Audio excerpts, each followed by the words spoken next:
right, hello. We're going to go over today on how to create a purchase requisition in SAP. So I'll tell you right now, you'll want to favorite this transaction code, ME51N. You use it all the time. So we'll go ahead, double click that to create a purchase requisition, and we'll get this screen. So I'm going to show you how to do it through Hub Supply, and this is the easiest way, in my opinion. So you're going to go down here to this little catalog, click on that. Okay, so here are all the Hub Supply vendors. So whenever you are getting something from one of these vendors, you can use Hub Supply. You actually have to use Hub Supply, and it's really nice though. I'll tell you the main ones that I've used in my time here. I've used Allied a lot. Where is it? Graybar, Global. Granger is a big one that we'll use. We also use DigiKey and Newark. In Office Depot and MSC we use occasionally as well. Those are just the main ones to do. So say you want to buy, I don't know, let's say you need a cart, just a regular cart. So type in cart and you can search for it. I will tell you, this is not the easiest way to do this part because you're going to get a gajillion results. And the best way is if you know, okay, you want to get your cart from Global, for example. If we go back to this main page, some of these suppliers have sites that you can actually look at. So if I click on this little Earth under Global, it'll take me to the Global site. And we go here. Now when I search cart, or I can just navigate it actually, maybe a little easier. You see here, and we're gonna go to, yeah, we'll go here. Pallet trucks and jacks. It doesn't matter what we're doing right now for what we're trying to do, but so you can navigate on this. You can also search up here. Global is a bad example for this just because it'll come up with a million things. But say if we want a pallet jack, okay, this is a good pallet jack. We go ahead, click on that, add it to cart. And let's say that's all we need for right now. From there, you can go ahead and check out. Sometimes it takes a little while. Okay, and we don't want any of that stuff. We'll just go ahead and get out of here. Okay, so you see, now I'm back at the Hub Supply, and I have this in my cart. And now, if I still wanted something else, I can go click on this, go to a different supplier site, or search for something else, and this will stay in my cart.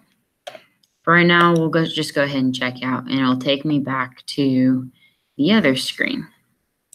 Now, I would write this down, all of this information, okay? The plan.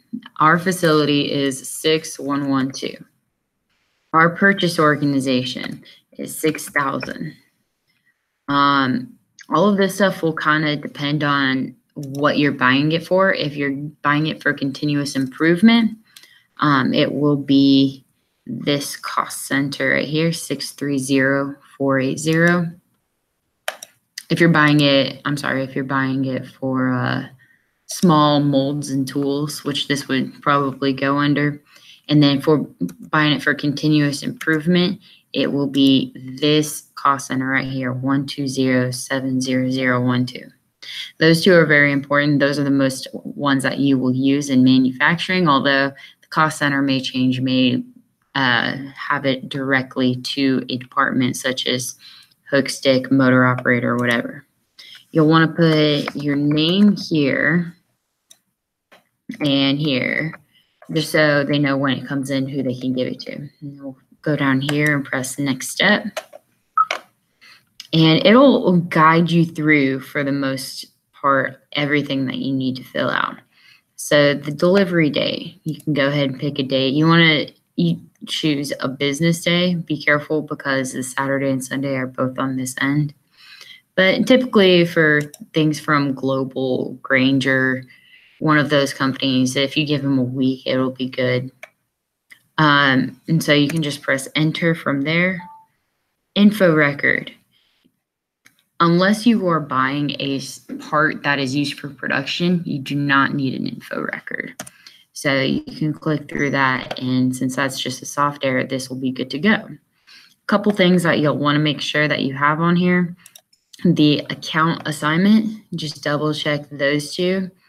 And a lot of times it'll make you put in an account assignment category. I'll tell you most of the time it's going to be K because you're using a cost center.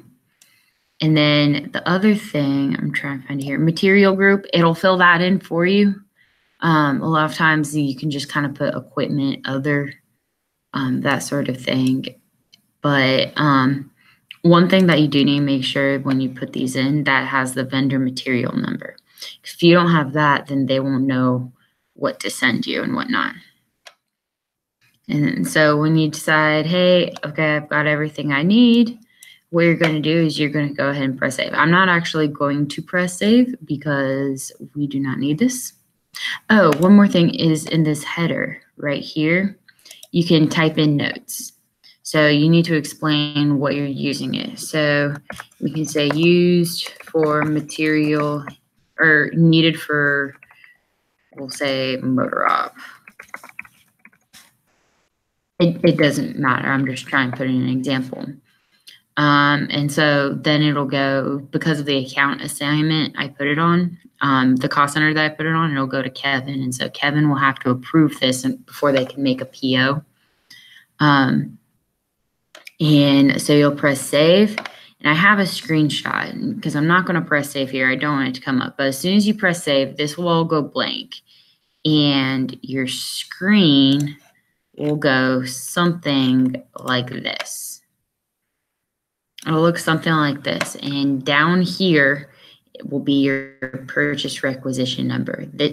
This number right here, you need to write down.